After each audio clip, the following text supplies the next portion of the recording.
What's happening, people? It's Wackers Hussein over here, and guys, I'm back for another FIFA squad build. This time it's the BPL 200k squad builder. Now every year on FIFA, of course, I post up my latest squad, and this time, like every year, I've gone for the BPL once again. Now I just want you guys to be aware this takes place after the 13th of November, so this is when the price drop originally happened. Beforehand it was around 250k, but now you can get all these players for 200k. So guys, let's just start it off. Of course, I'm an Arsenal fan, so the manager's always going to be Arsene Wenger for me, but this year I've gone for the most reliable keeper I know of, and he's been reliable in pretty much all FIFA game history, and that is Petr Cech.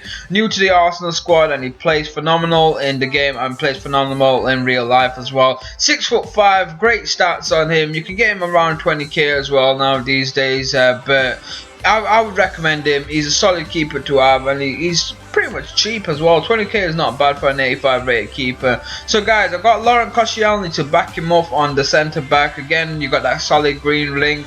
Koscielny plays such a different style of gameplay than he did last year. I don't know if it's that little increase on his stat. However, he does run up often. He does have that medium high attack. He is worth around 20k as well now. But the pace on him is great. The defense, the physical, the height, everything you want in the centre back. And to back him up, I've gone for no other than the Chelsea guy himself, Gary Cahill, the Sheffield line, so representing my home city. So Cahill once again has gone in increase in the stat this year, so he is around about 15k now, 14k, 6'4", so he's perfect on that heads as well. It's great to have him at the back, especially when it comes to counter attacks. So guys, I've gone for my right back as Nathaniel Klein, but I would urge you guys to even look into Kyle Walker. If you guys prefer Kyle Walker's style of play, I would go for Kyle Walker as well. Now, Nathaniel Klein is cheap for an 81 rated player. He's only 5k, and pretty much the pace is solid, the defense is solid, the physical. He's just a good player to have, and of course he's now a Liverpool guy as well, so he made that transfer from Southampton. Now guys, Kieran Gibbs is on my left back. He's only worth 1,000.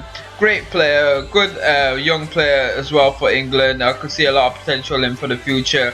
Now, he's pretty much like, I think, same rating as Clichy this year as well. Now, a lot of people will go Zabaleta, but Kieran Gibbs for me all the way. Now, this guy is Ramirez. Now, I don't even need to say much about Ramirez, because every year, FIFA, I don't know what they do to Ramirez, but he should not be an 80 rated player, because he plays like a beast on that field. Now, he's worth around 9k at this current point of time, but I got him when he was pretty much early in the game, around 15k. He's just phenomenal, honestly. There's only other CDM I can think that's better than him is Yahya Toure, and that's it.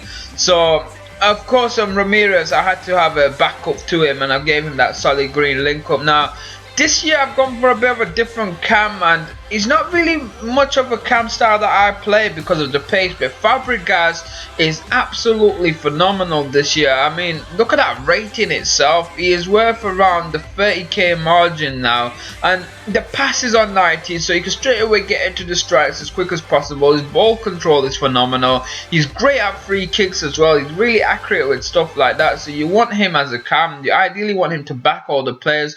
Now on the right mid, I've got Willian. Now Willian, of course, again, the pace plays a key part to his style of play. He's pretty much a high player, so he comes down on the field, he comes straight up to the field. His physical, he does get tired after the half time, around the 60-70th minute, but then you make a power sub, and Willian just plays great on what he does. He's pretty much got the pace factor to him and the shot factor, so it's good to have him on the right mid side. Now Sterling, of course, the 50 mil cop that Man City had this year, and his stats have increased since last year, and to be honest, he's pretty much like the Theo Walcott of this year, because Theo Walcott somehow doesn't get pushed over as much as he did, but Sterling seems to have taken that place. He's all pace, but he gets pushed over. He's like a jelly bean, but still you can back it up. Sturridge, of course, on my strike, and followed by Remy. Now these two are pretty much pace kings, the pace kings of the BPL squad. These two are reliable on shot. Of course, you need Sturridge on the left foot, but Remy you can get around about 6k now. He's not really that pricey, maybe around 8k. Yeah, around 8k you can get him, so he's not really that much to put down for Remy. But then Sturridge, of course, he's still worth around the huge marks, around 35k. So yeah, Sturridge, there's not really much again I could dwell into him. The left foot of him is strong, but the right foot is weak. Now guys, you got the other 200k, and this is what I mean. The squad works brilliantly when it comes to power substitution. Now all these subs you can get for 10k, so the squad you could pretty much get for 190 to 210. So on the squad I have Phil Walcott, because Phil Walcott is just dominates on the pace after half time. Of course you can have Balatzi as well for that power sub, but once again he plays great on the left wing side. I've got Morales, Danny Welbeck, who is again a reliable cam for me this year. Got Ramsey as well, who's somehow brilliant on them first time shots. And of course these are all the players that I've got. Juve again is cheap and he's pacer. You got pretty much everyone. Zuma cheap, great defender, and Ox Chamberlain. These guys, you can get all these guys for around 10k, so it is worth a cop. Anyway guys, let me know what you think of this squad. If you do like it, then please show me some support by liking this vid. Subscribe if you're new to the channel, because I will be posting on more FIFA vids. And until then, as always people, peace up, much love. Well done to Agent Locke. I thought it was a great newcomer as well. It was great to see him and how he played out. It was odd when obviously the whole